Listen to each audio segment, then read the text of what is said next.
नमस्कार, स्वागत है आप सबका महिंद्रास के ऑफिशियल यूट्यूब चैनल पर और मैं चांदी महिंद्रास तहे दिल से आप सबका स्वागत करती हूँ। तो बज चुके हैं रात के कितने 12 बज चुके हैं और बिल्कुल हम 12 मिनट में 12 क्वेश्चंस के साथ पूरी तरीके से रेडी हो चुके हैं। तो फटाफट जितने भी कैंडिडेट्स एस्पायरेंट्स मेरे प्यारे साथी जुड़े हुए हैं, फटाफट सेशन को क्या कर देना है, कॉपी कर देना है और रात में ही शेयर कर देना है। बिना टाइम वेस्ट करते हुए सबसे पहले क्वेश्चन की तरफ बढ़ रहे हैं और सबसे पहला क्वेश्चन आ रहा है स्क्रीन पर। तो जल्दी से कमेंट बॉक्स में आ जाएं और आंसर देना स्टार्ट कर दें। First question, which state has set up first rice ATM? किस राज्य ने पहला राइस एटीएम स्थापित किया है?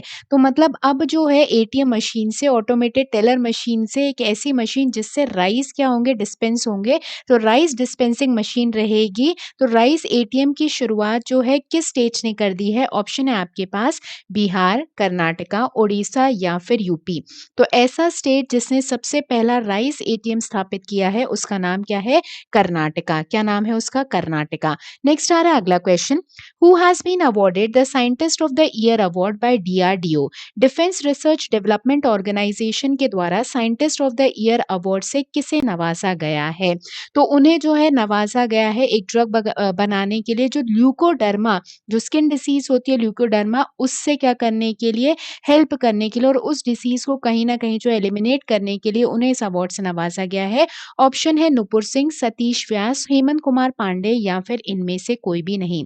तो defence research and development organization ने scientist of the year award जो है वो पेश किया है, वो दिया है किसे? हेमंत कुमार पांडे जी को। किसे दिया है? हेमंत कुमार पांडे जी को। ल्यूकोसिन जो उनका ड्रग है जो उन्होंने बनाया है ल्यूकोडर्मा से लड़ने के लिए, उसके लिए उन्हें इस अवार्ड से नवाजा गया है। नेक्स्ट आ रहा है अगला question, which bank become first bank to tie up with Google Pay to issue FASTag card? FASTag card जारी करने के लिए गूगल भुगतान के साथ गठजोड़ करने वाला पहला बैंक कौन सा बन गया है? तो फास्टैग कार्ड की बात करें तो national electronic toll collection, toll नाके पर ऑटोमेटिकली टोल टैक्स कटने के लिए गाड़ी की विंडस्क्रीन पर जो है फास्टैग कार्ड लगाने की बात की गई है, जो जनवरी से मैंडेटरी किया गया है। और फर्स्ट बैंक जिसने गूगल पे के साथ टाई अप कर लिया है, मतलब गूगल पे के कस्टमर्स जो हैं वो उसका फायदा ले पाएंगे, ऐसा किस बैंक ने किया है?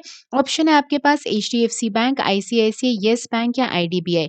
तो बिल्कुल पहला ऐसा बैंक बन गया है जिसने गूगल भुगतान के साथ गठजोड़ करने के लिए फास्टैग कार्ड जारी किया है। वो कौन सा बैंक बन चुका है? ICICI bank. कौन सा बैंक बन चुका है? Industrial credit and investment corporation of India, ICICI bank. Next आ रहा है अगला question, where is the Keibul Lamjao national park situated? Keibul Lamjao राष्ट्रीय उद्यान कहाँ पर सिचुएटेड है? तो बहुत बार जो है क्वेश्चन पूछा जाता है केबुल लमजाओ नेशनल पार्क में से ये कहाँ पर सिचुएटेड है, कहाँ पर स्थित है?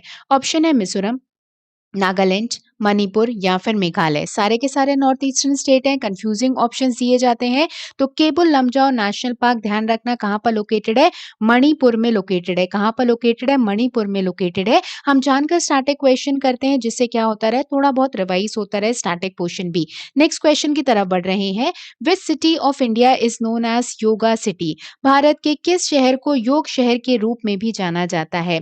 तो ऐसी कौन सी सिटी है जिसे योग सिटी भी कहा जाता है? तो अगर हम बात करें तो निकनेम्स ऑफ इंडियन स्टेट्स में से जो है क्वेश्चन पूछा जाता है, भारत के किस शहर को योग शहर के रूप में भी जाना जाता है? ऑप्शन है ऋषिकेश, प्रयागराज, वाराणसी या फिर नीलगिरी। तो किस सिटी को योग सिटी भी कहा जाता है? बिल्कुल सही, कौन सा है? ऋषिकेश को कहा जाता है क्या योग सिटी। नेक्स्ट आ रहा है अगला question, the boundary line between India and China is? Bharat और चीन के बीच में सीमा रेखा इनमें से कौन सी है? ऑप्शन है 38 parallel, 28 parallel north, Durand line या फिर McMahon line.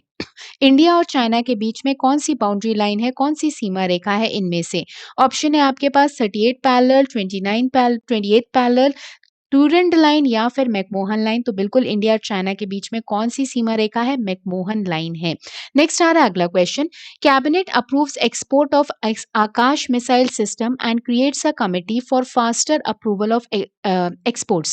Akash is a dash missile with a range of 25 kilometers. मंत्रिमंडल ने आकाश मिसाइल प्रणाली के निर्यात को मंजूरी दे दी है और निर्यात की तेजी में मंजूरी के लिए एक समिति बनाई है। आकाश जो है एक डैश मिसाइल है जिसकी रेंज 25 किलोमीटर तक की है। तो आकाश कौन सी मिसाइल है आपसे पूछा गया। ऑप्शन है सरफेस टू एयर, सतह से हवा में मार करने वाली, सरफेस टू सरफेस सतह से सतह में, एयर टू एयर जो है हवा से हवा में मार करने वाली, या इनमें से कोई भी नहीं। तो आकाश जो है आकाश मिसाइल सिस्टम को अब क्या किया जाएगा, एक्सपोर्ट भी किया जाएगा। तो बिल्कुल हम आत्मनिर्भर भारत की तरफ बढ़ रहे हैं। इंडिजीनियसली डेवलप जो है कहीं ना कहीं आकाश मिसाइल, उसके क्या किया जाएगा, निर्यात भी किया जाएगा। इसके लिए एक कमेटी भी बना दी गई है। इस कमेटी में रक्षा मंत्री, इसके अलावा एक्सटर्नल अफेयर्स मिनिस्टर, इसके अलावा नेशनल सिक्योरिटी एडवाइजर एनएसए शामिल है। आकाश इनमें से कौन सी मिसाइल है? तो बिल्कुल सतह से हवा में मार करने मिसाइल है, सरफेस टू एयर मिसाइल है। कौन सी मिसाइल है? सरफेस टू एयर मिसाइल है। नेक्स्ट आ रहा है अगला question. Government approves 3000 crore project for Paradip port. Where is Paradip port located? Paradip बंदरगाह के लिए सरकार ने 3000 करोड़ की परियोजना को मंजूरी दे दी है। पारादीप बंदरगाह कहां पर स्थित है? तो पारादीप पोर्ट जो है उसे एक वर्ल्ड क्लास बंदरगाह के तौर पर बनाया जाएगा। उसके वेस्टर्न साइड पर जो है डॉक बनाया जाएगा और उसे वर्ल्ड क्लास फैसिलिटीज से नवाजा जाएगा, जिससे इस बंदरगाह पर और भी जो है सामान एक्सपोर्ट इंपोर्ट किया जा सके। तो पारादीप पोर्ट जो है 3000 करोड़ का प्रोजेक्ट जो है गवर्नमेंट ने अप्रूव कर दिया है। और आपसे पूछा जा रहा है कि पारादीप पोर्ट जो है वो कहां पर लोकेटेड है, ये बंदरगाह कहां पर सिचुएटेड है? ऑप्शन है ओडिशा, तमिलनाडु, केरला या फिर आंध्र प्रदेश। आराम से ऑप्शन पढ़ के आंसर करना। पारादीप बंदरगाह जो है वो कहां पर सिचुएटेड है? तो बिल्कुल सही आंसर कौन सा है? ओडिशा में सिचुएटेड है। कहां पर लोकेटेड है? ओडिशा में लोकेटेड है। नेक्स्ट आ रहा है अगला question. What is the rank of India in nature index 2020 artificial intelligence under the category of most number of publications in artificial intelligence from 2015 to 2019? 2015 से लेकर 2019 से एआई में सबसे अधिक प्रकाशनों की श्रेणी के तहत नेचर इंडेक्स 2020 आर्टिफिशियल इंटेलिजेंस में भारत का रैंक क्या है? तो 2020 की आर्टिफिशियल इंटेलिजेंस की रिपोर्ट आई है नेचर इंडेक्स की, जिसमें यह कहा गया है कि 2015 से लेकर 2019 तक सबसे ज्यादा आर्टिफिशियल इंटेलिजेंस पर किस जो है कंट्री ने पब्लिकेशंस किया है। तो इसमें पूछा जा रहा है कि इंडिया का रैंक कौन सा रहा है। आर्टिफिशियल इंटेलिजेंस एआई के बारे में आप सुनते होंगे, बिल्कुल जो है ह्यूमन माइंड को जो है डेवलप कर देना, किस फॉर्म में? कंप्यूटर माइंड के फॉर्म में। मतलब जो है सारी चीजें कंप्यूटराइज्ड होते जाना। तो आर्टिफिशियल इंटेलिजेंस में तेजी से क्या किया जा रहा है, बढ़ रहा है देश। इंडिया का रैंक कौन सा है आर्टिफिशियल इंटेलिजेंस इस इंडेक्स में? तो बिल्कुल इंडिया का रैंक कौन सा रहा? थर्ड रहा। सबसे ज्यादा पब्लिकेशंस किए हैं।